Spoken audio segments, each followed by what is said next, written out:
If you've ever wanted to start a podcast but felt intimidated by the process or just don't know where to begin, this video will give you everything you need to know to get your show up and running, so that way you can create a pod worthy of applauding.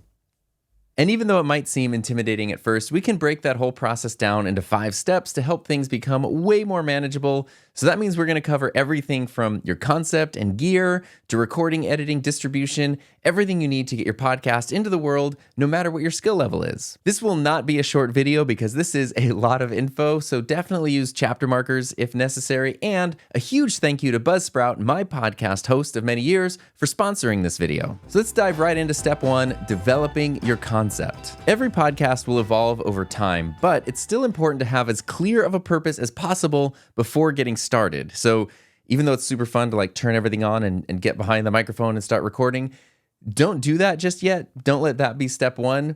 Developing your concept can help you narrow down a niche, can help you better understand your audience, and figure out a basic style and structure for your episodes. Because did you know that the average podcast stops after just 7 episodes? That's just kind of when the newness wears off, the grind of creating a show sets in, and it becomes less of a priority and people just kind of give up. You do not want your show to be average. You want your show to be above average. So this means it's a good idea to just take a bit of time and brainstorm several different ideas, different angles and approaches. And then from there, you can break each of those potential ideas out into episodes. And that can sort of help you figure out which direction you want to go in. There's no right or wrong here. It's your podcast, so the direction you want to go in is the right one. But there are very different workflows for different types of podcasts. So for example, something like a conversational style podcast will typically take significantly less time to create compared to something like a highly produced NPR-style narrative series. So while neither is better or worse, it's just something to keep in mind when developing your concept, because it needs not only to be something that you're really interested in and excited about, but also something that realistically fits your lifestyle and your time schedule. Which ties into another thing to consider, and that's how often you plan to post. And do you want your show to just run indefinitely, where you just post always forever? Or do you want to do shorter runs of episodes, almost like seasons? If you don't have any idea where to begin and you're just like, I don't know, do I post daily? Do I post once a month? Weekly podcasts are probably the most common. And I think that if you're new to podcasting, or you just have a lot of plates that you're spinning throughout your life, keeping a regular weekly schedule is a great way to stay consistent. And so while it's easy for me to sit here and say, just come up with an idea for your podcast, I know that that takes a bit of time and effort. It's not something that you can just magically have appear out of thin air. So if you do need a bit of extra help with that whole ideation process, I do have a course called the Podcaster Idea Book that will help you develop a sustainable concept and get your first run of episodes entirely planned out so you can go beyond that 7-episode slump. Once you've got an overall show concept that you're happy with, the next step is to think of a title, which is another thing that sounds very simple, but can be really difficult and take a lot of time. So do your best. Remember that great podcast titles are catchy and memorable, but that doesn't mean that it's easy to come up with one. Even the simplest ones probably took a lot of time. And something I like to do when deciding between different titles for things like this is imagine how easy or difficult it will be for somebody to recommend your show to a friend. Is your title something that they can easily remember and tell somebody else, and the other person will remember it? So when they go to look it up, they'll actually be able to find it. Or is it going to be something that's a little amorphous and confusing and they don't really remember? Personally speaking, my YouTube channel used to be called The Enthusiasm Project. And I loved that name and I thought it was really great. But nobody could recommend my channel because they didn't remember my name. They thought it was some guy named Tim who had a lot of blue. And that is kind of how they described the channel. So with that name, I kind of blew my chance at people being able to easily recommend my channel. When I changed it to my name, it suddenly became a lot easier for people to connect with me and the channel. But funny enough, I was able to keep the Enthusiasm Project title as my personal podcast title for years now, and it's worked really well. So it totally depends on the situation. For some reason, that works great as a podcast and did not work well as a YouTube channel name.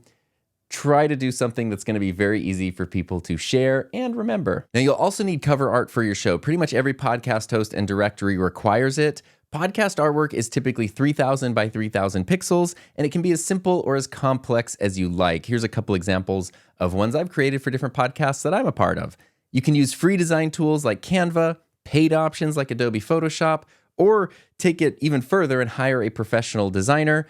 The thing to remember here is that you can change your podcast artwork at any time, so don't feel too much pressure to get it absolutely perfect right away. It's not something you're going to be stuck to for years and years on end.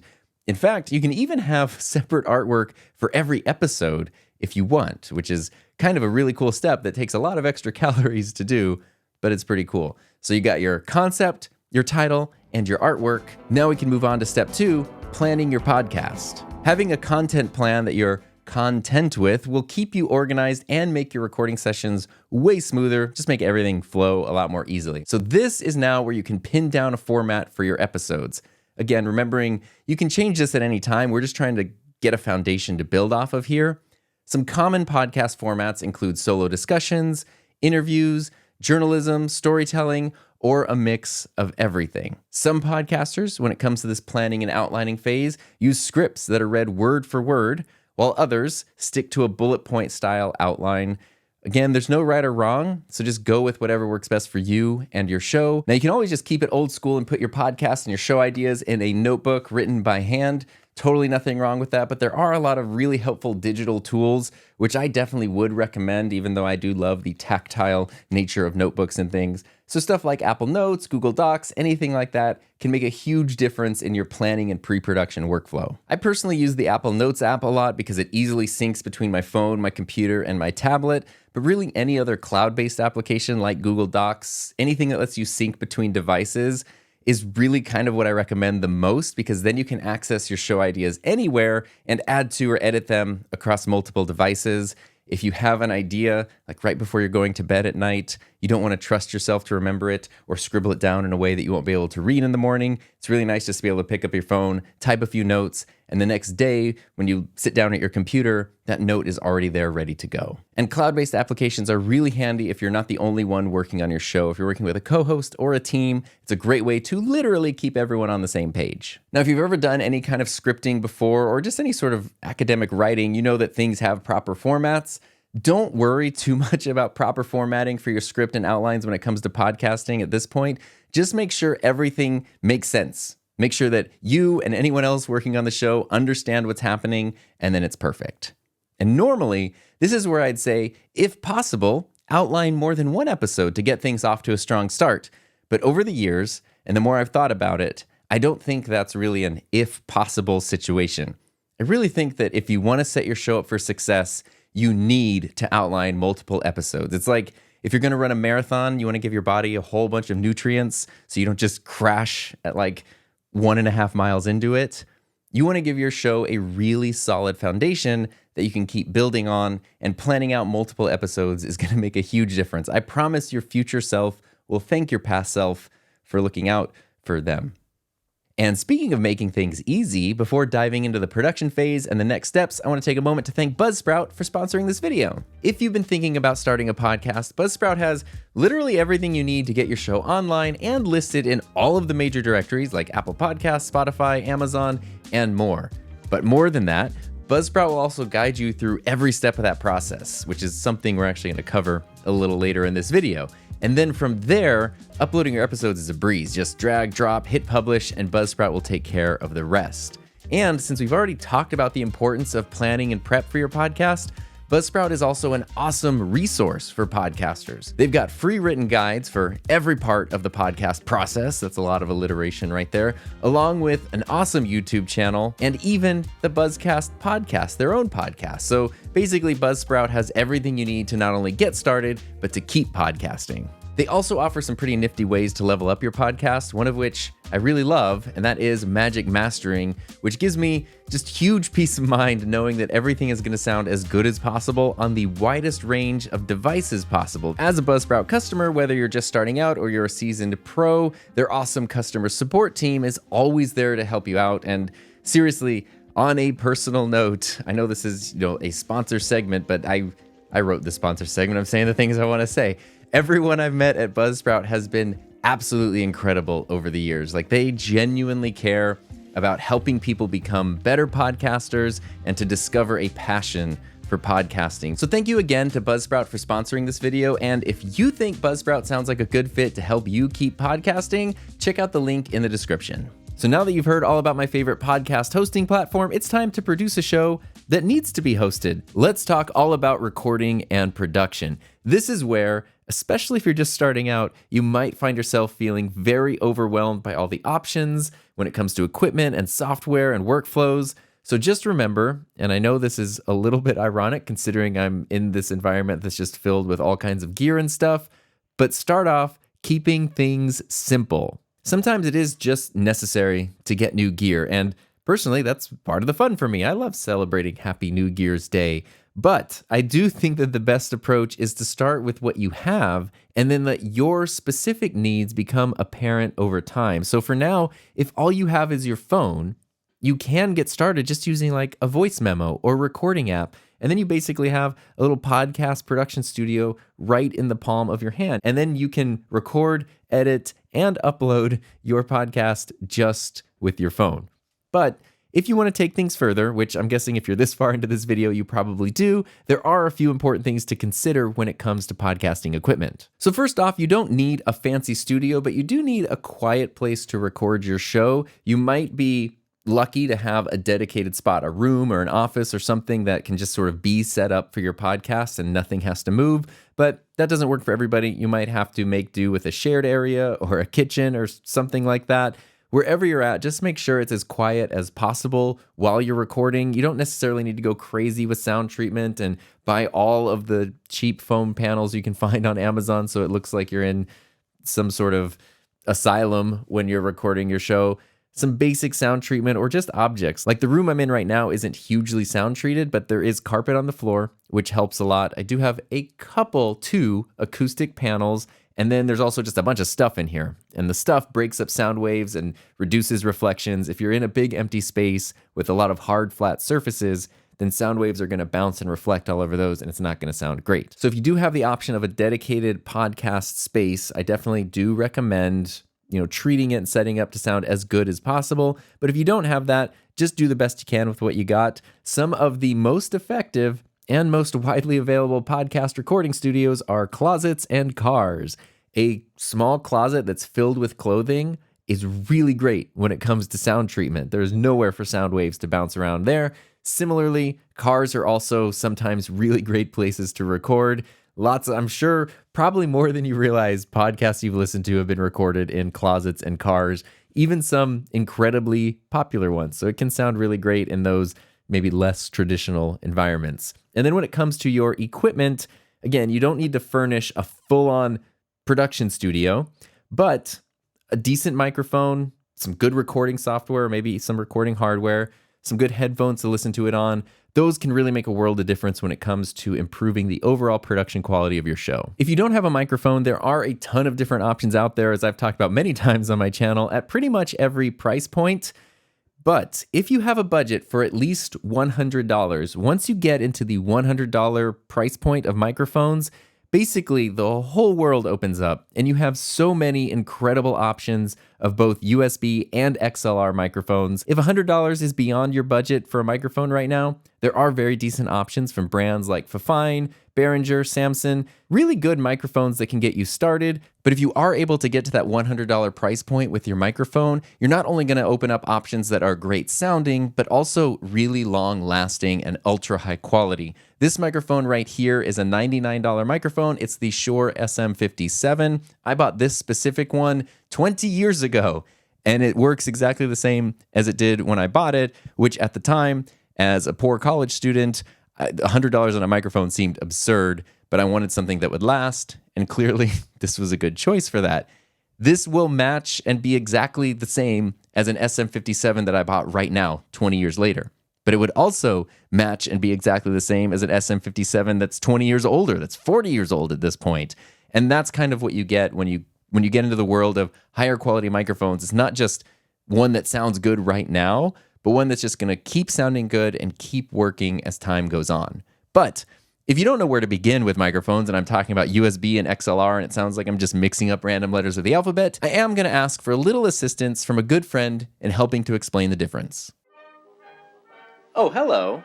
Have you ever wondered why some microphones seem confusing while others seem simple? Well, the answer is USB versus XLR. Are you ready to find out more? The short answer is that USB microphones are a little simpler to work with, while XLR microphones are a little more complex. LR. USB microphones have a built-in interface that let you connect them directly to your computer without any additional equipment. USB leave, it's just that simple. So why would anyone be crazy enough to use an XLR microphone? Is it because they're crazy? Maybe, but that has nothing to do with their microphone choice. While there are some truly great USB microphones available in our modern world, there just aren't nearly as many makes and models as there are of XLR microphones. XLR microphones require a few extra steps, usually the use of an interface that you connect your microphone to, and then the interface interfaces with your computer. And depending on your microphone and your interface, you might also need a signal booster to make sure that your XLR microphone is loud enough for your needs. And would you believe that there are even some microphones that offer both USB and XLR functionality in one mic? These can be truly nifty choices and have the versatility to fit in just about any streaming setup. And now that you know the basics of USB and XLR microphones, you can make the decision that's best for you. Thank you, me from 2 years ago. The key takeaway, I think, from that educational treasure is that USB microphones are the simplest way to upgrade your sound quality. They connect directly to your computer or even a tablet or a phone, and then you can just record audio directly into software, a lot of which can be found for free. My personal favorite USB microphone is this right here, the Sennheiser Profile. It is affordable, it sounds wonderful, and it has all the physical controls you need to adjust your sound without having to dive into computer menus, settings, or dedicated apps. So that means it's a great option for a solo podcast where you just need one voice, one person on the microphone. It works with pretty much any recording and processing software, but I love that it does not require any special apps. There are some really great USB microphones out there, but in order to adjust the gain, you have to go into your computer, or in order to mix things or get it to sound its best, you need to use some dedicated application. Sometimes those are awesome, like Rode makes good applications, Shure makes some Shure nice applications. But if you're just starting out and all of that is just like super overwhelming, being able to connect something that sounds great and works great, you know, it's kind of hard to beat that. And that's why I really love the Sennheiser Profile when it comes to USB microphones. But whatever you choose in the world of USB microphones, make sure that it does have a headphone output for monitoring. Pretty much every USB microphone should, but there are a few that don't. And it's very important to be able to monitor your audio so you can hear what you sound like, just like I'm doing right now. But with USB microphones, if you run the headphones into your computer, there's going to be a latency and a lag, and you're going to have this delay that kind of breaks your brain. If you're able to connect directly to the USB microphone, then you hear everything in real time with no lag, and you know exactly what it sounds like without breaking your brain. And when it comes to headphones, there are so many options. I'm definitely not a headphone expert, but I really do love these Rode NTH100s. They are super comfortable. I've done videos on these. They give very accurate sound, kind of help me really dial in my audio that I know is going to sound good on a variety of different speakers and devices. But any kind of headphones that let you hear what you sound like, those are going to be good enough to get you started.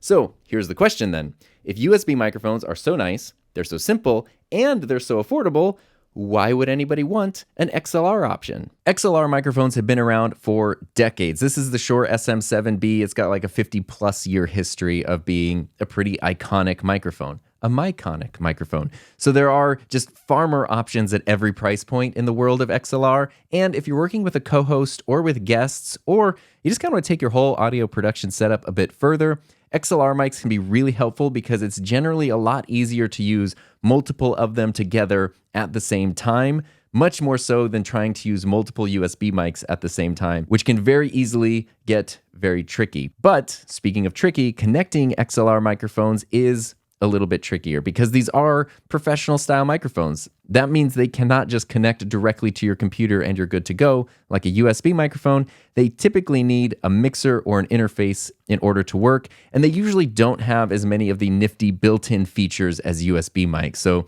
the Sennheiser Profile that I mentioned is a very simple USB microphone, but something like this Shure MV7 Plus, when you connect it via USB, it has all kinds of mute and gain and lights and really cool stuff that happens in here that does not happen over XLR. And this is actually a combo mic because some microphones do both and they don't sound like doo-doo, but this has XLR and USB, and that's that's pretty nifty if you want to start with USB and then upgrade to XLR overall. But in general, XLR mics just have a reputation, even though they tend to be a bit simpler, of just being super solid and super reliable. And I think that's important to keep in mind, even when it comes to very simple and reliable USB microphones like the Sennheiser Profile. This is built to last. It's not going to go anywhere, but it does require USB in order to work at all. So that means it needs a computer that's capable of recognizing it.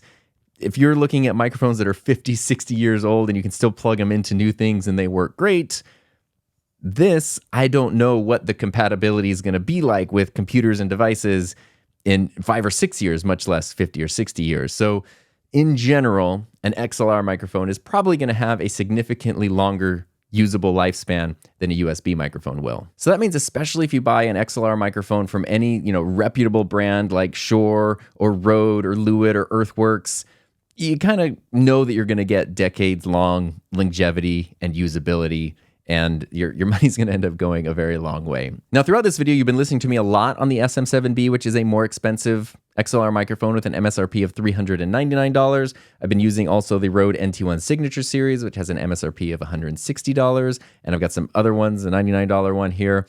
If you want to kind of hear what 25 different microphones sound like on both male and female voices, my wife and I worked on a video where we do that comparison, and it's super fun and super entertaining. So if you want that as kind of a reference beyond what I'm able to show in this video, definitely check that out if you want to look at a few more options. So when it comes to interfaces, things that let your XLR microphone interface with your computer or just record your audio, there are some different options. Some more affordable budget options like the Focusrite 2i2 will let you connect 1 or 2 XLR microphones, and then you can connect this via USB to your computer. While more advanced mixers like the Rodecaster Pro 2 that I have here will let me connect 4 XLR microphones, and it has a ton of built-in processing and effects and onboard recording. So I'm recording my audio into this right now. I don't even need it to go to the computer at all until I just put the memory card in later when I go to edit this. A simple interface that does not have built-in recording.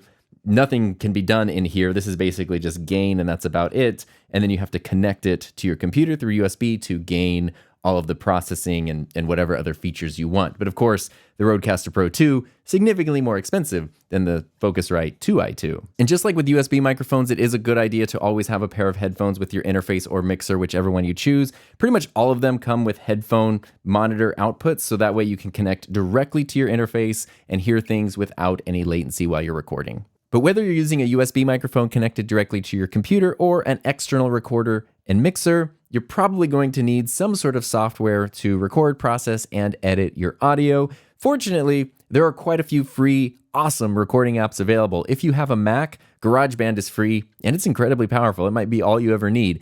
There's also an option like Audacity, which has the audacity to work on both Mac and PC, and it's totally free. And then there are also, of course, paid options if you want to take things even further, things like Logic Pro or Adobe Audition. I personally really do like using Adobe Audition for podcast editing because it's so dialed in for spoken word, and it's got such a great workflow and a great interface. And so those paid options can allow you to take things further, but they're not totally required. You can basically produce incredible podcasts with free software. And as we're talking about some of the more nuanced aspects of podcast production, if you're using a USB microphone, they usually come with a USB cable that you can connect to your computer. Most XLR microphones don't come with an XLR cable. So that means you need to buy an XLR cable that's long enough to work with your setup. And if you start shopping for XLR cables, you'll quickly realize the price ranges from super cheap to questionably expensive. So I found that these Rode cables work really well. I bought a bunch of them, so that way I just always have extras.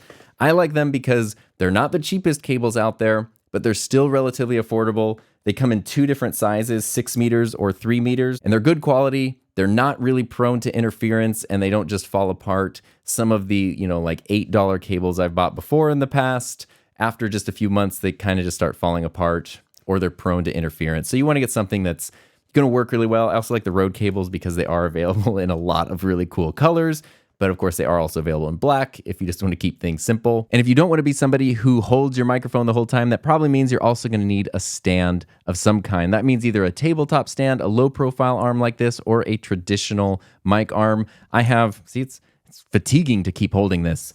I do have some pretty in-depth videos that compare all different types of mic stands. But if you don't know where to begin, I do love the Elgato Low Profile Pro arm. It's not the cheapest arm out there, but it's very well built and very versatile and can support the weight of pretty much any microphone. And low profile arms like this tend to be very convenient because they really stick out of the way. Now, another huge production question that people have when it comes to podcasting is whether or not you want to add video to your podcast.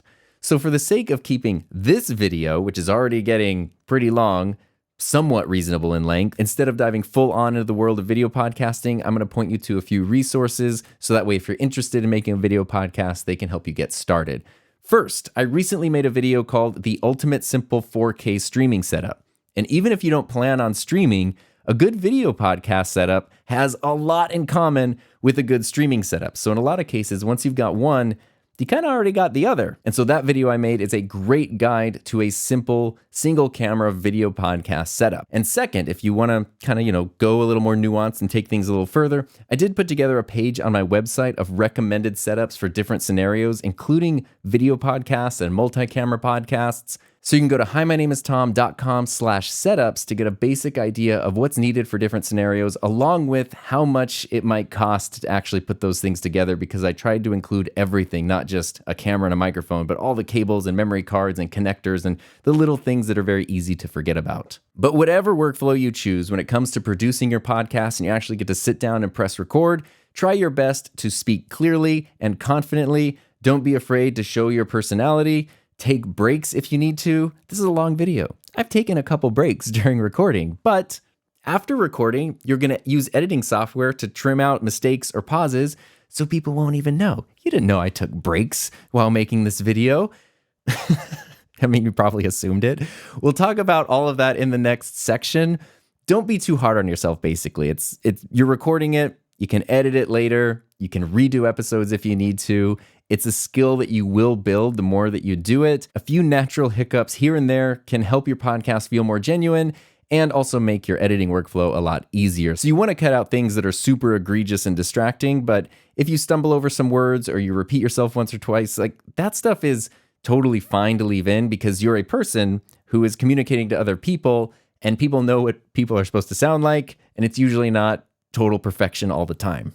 At least definitely not in my case, it's not. Once your podcast is recorded, now it's time to edit. Audio and video podcasts can have some pretty different workflows, but most of this basic information can actually apply to both.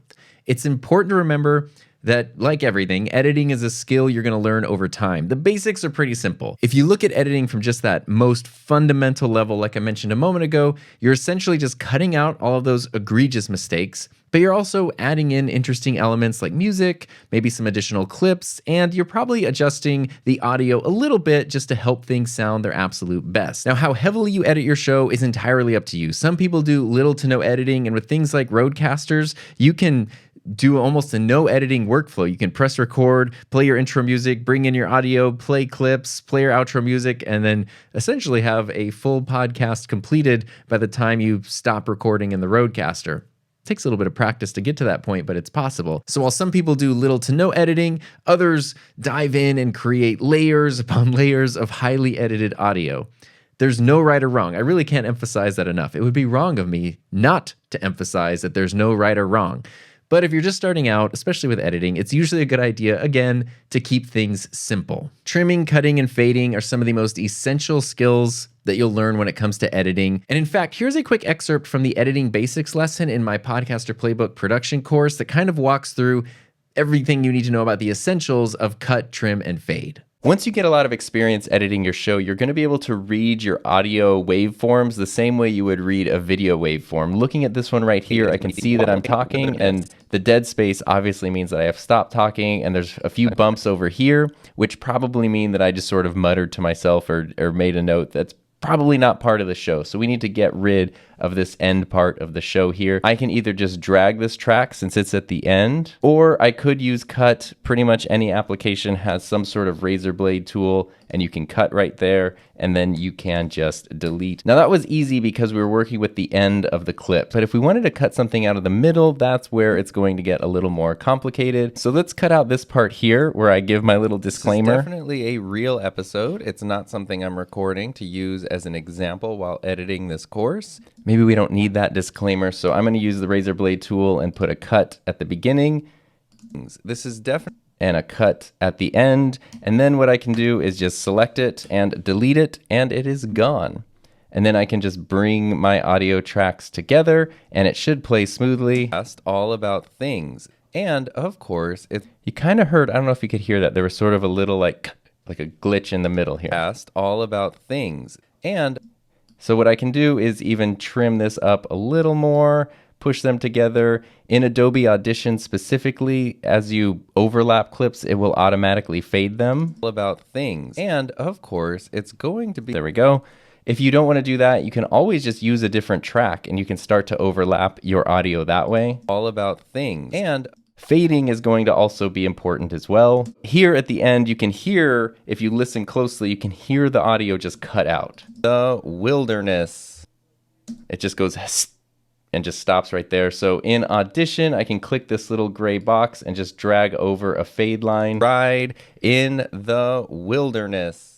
And chances are, even with a very simple production, you're probably going to want to add in at least a little music, probably at the beginning or the end of your show. But what doesn't often sound the best is if you just have it play at the end. The wilderness. I mean, that's not bad.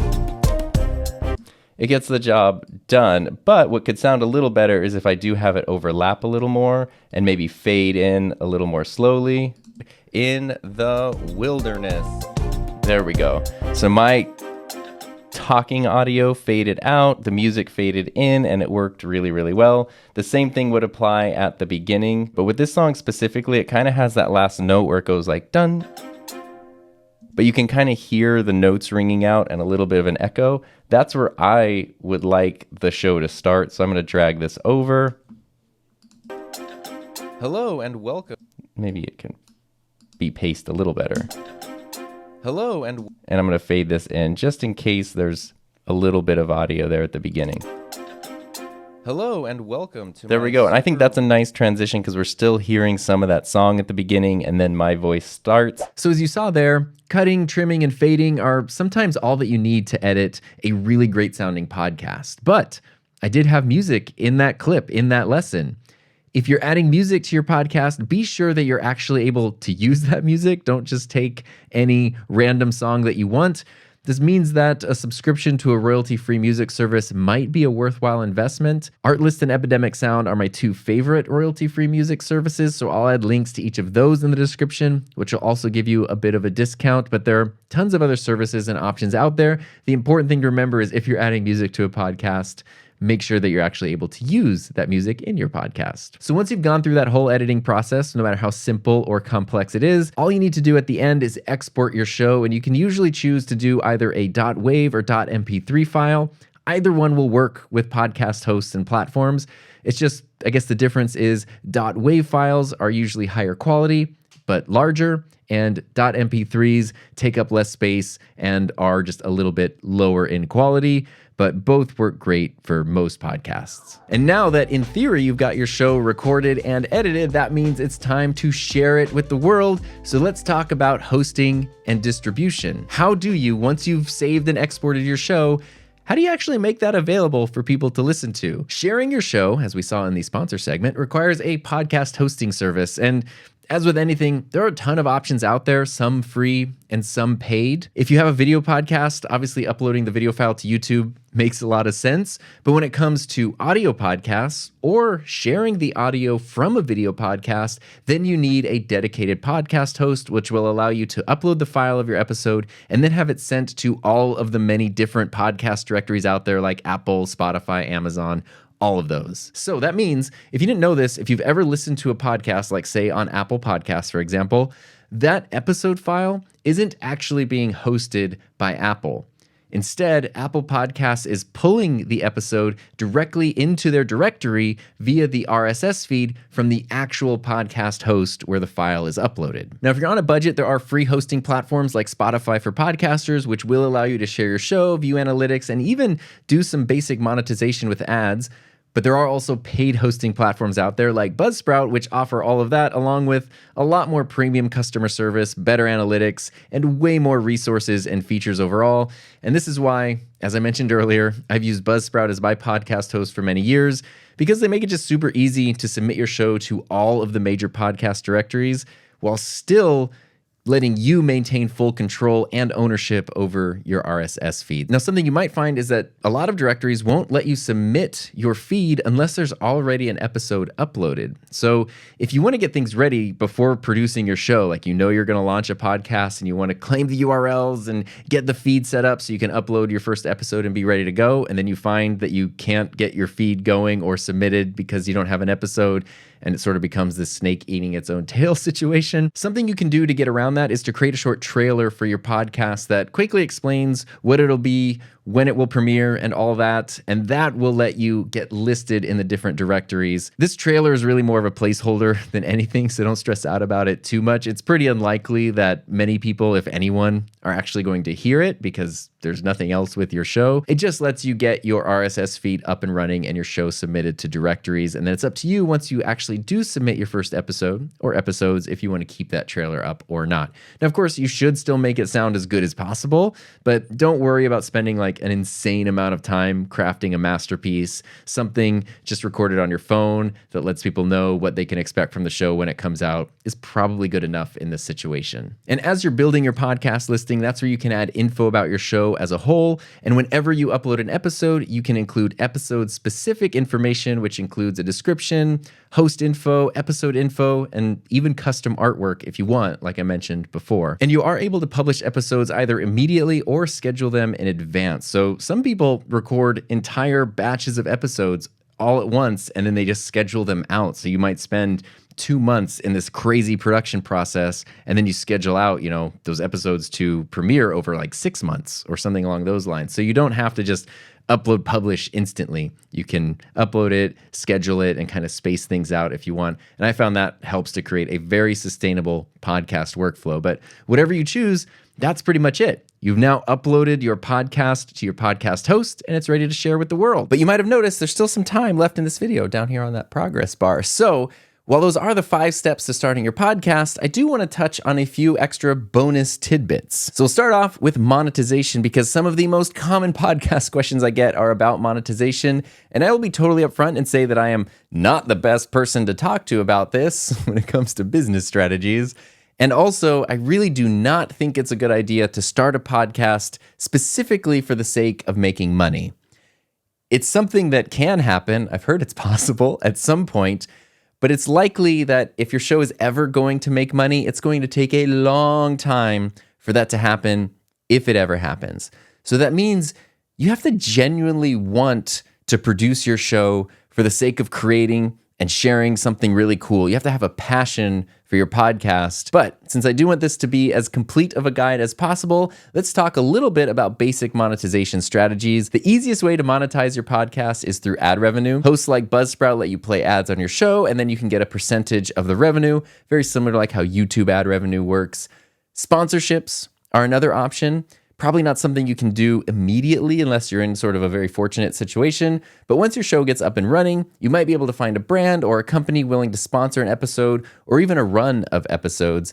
And this usually includes some sort of ad read during the episode with a call to action for the listener. Now, I do have an ethics statement on my website that outlines how I approach any potential brand partnerships. So feel free to check that out. I also did a whole video about it if you want to listen instead of read, and borrow it if you need to for yourself and you want just a little bit of guidance on how to navigate this potentially very tricky dynamic that you might not be prepared for when you just decided you wanted to, make a podcast for fun. And speaking of dynamic, if your podcast host has dynamic content options like Buzzsprout does, then you can insert ads and announcements before, during, or after your episode. So this makes it super easy to organize ongoing or limited time sponsor partnerships, and also lets you keep any announcements super timely because they don't have to be edited into the actual episode of your show. They can be dropped in and moved around and deleted later without actually affecting the episode file itself. And if your show lends itself well to affiliate marketing, like I tend to talk a lot about equipment on my YouTube channel, and my podcast. And naturally, people want to know about that equipment, so it makes sense to put links in show notes and descriptions. And if I'm going to put links, it makes sense for those to be affiliate links. So including affiliate links for products and services in your show notes can be a good way to earn revenue. That just means if someone uses that link to make a purchase, you'll receive a commission on the sale. It does not mean that they're going to be charged anymore or anything like that. So it's kind of a win-win in a lot of scenarios as long as you don't spam your affiliate links everywhere. And in what I think is probably the most ideal way of monetizing your show, if you develop an active and enthusiastic listener community, a platform like Patreon can help you offer paid memberships with access to exclusive benefits and content and all that fun stuff. And that way, it's the listeners who love your show who are helping support the show and keep it running. Now, in addition to monetization, another question I get asked a lot is how to promote your podcast, especially if it's not on YouTube. YouTube has some pretty advanced recommendation and suggested algorithms that can kind of help people find things they might not otherwise find. But podcast directories tend not to be that advanced. So I'm definitely no expert in this, but I have found that word of mouth is one of your best assets because it takes a long time for word of mouth to kind of grow and happen. But once it builds, it creates a really enthusiastic and connected audience. If you're used to watching YouTube videos that have thousands or millions of views, and then you produce a podcast that gets tens or hundreds of views, it might feel like, wow, there's not a lot of people listening here. But podcast listening is so much more intentional than just sort of swiping through, short form content on an app or something. The person really made the active decision to sit there with your show and sit there with your content. And once they're at, minute 47 of your episode, like they're in it. It's a very connected, much deeper listener-creator relationship than on many other platforms and in many other mediums. So I guess my addendum to this while you're promoting your show is not to get too hung up on the numbers because the numbers themselves do not tell the full story of the actual impact that your show is having. But of course, you can be a little strategic when it comes to promoting your show. You can share clips and behind the scenes info on social media. Just don't post and ghost, as the kids say. Don't just here's random posts, zero context. Make sure that anything you share is interesting, make sure it's high quality, and take the time to contextualize it. Because then people can actually, I hate the term engage with it because it sounds like so businessy, but you can share something that people are interested in and then they can interact with it and actually get something out of it rather than you just promoting your podcast into the void. So while we're talking about businessy sounding terms like engagement, the last bonus tidbit I have is about audience engagement. I think that if people are giving you their time to listen to your show or watch your podcast, why not help them build it with you and be a part of it with you? Asking for feedback and reviews is a great thing to do if you're brave, because then you can keep tabs on what people think about the show. And it can also help new listeners find you because certain directories and things do kind of sort shows by rating. So if you have a low rated or a no rated show, it might not surface as much as if you have a bunch of glowing reviews for your show. As long as those reviews are actual, truthful, and honest reviews, and not fake bot reviews, of course. But there are also some really fun options to make listeners a part of your show. Buzzsprout recently added a fan mail feature, so listeners can click on a link and then send a text message directly to your show. This is the easiest way to open up direct communication with your audience. If you want to take things a step further, I use an app called SpeakPipe to collect voice messages from listeners. You can just direct them to a URL, or you can do what I did and just sort of embed it on a website. And this is pretty cool because someone can just go to my website, click on the SpeakPipe link, and just immediately record a message for the show. They can just use their phone, or they can use, a nice high quality podcasting setup if they have it. And I think that's really fun because you get to hear the person's voice. It makes it very personal. And in my case, where I am talking a lot about gear and things, it's fun to hear people on their different gear setups and stuff. It's super cool. And it adds a little variety if you tend to be the only host of a show. Sometimes it's nice to hear other voices that aren't just in your head. And speaking of websites, creating a website is also a great way to help people share and connect with your show. If you don't fancy yourself the webmaster type, every podcast on Buzzsprout does have its own customizable website with a simple URL. So that's a nice place to just send people to easily find your show, and then they can either listen to it there or from their podcast app of choice. So I know this was a lot of info, but if you follow these steps, then Congrats, you can officially call yourself a podcaster because you'll have a show that's out in the world for people to find and listen to. And speaking of things I'm super proud of for years and years to come, thank you to everyone who helped support my channel. And if you want to dive deeper into the full production process, I do have a DIY podcasting course called The Podcaster Playbook, which I'm super proud of and could be a good fit for you if you're looking to sort of establish that strong production workflow to keep you podcasting for years and years to come.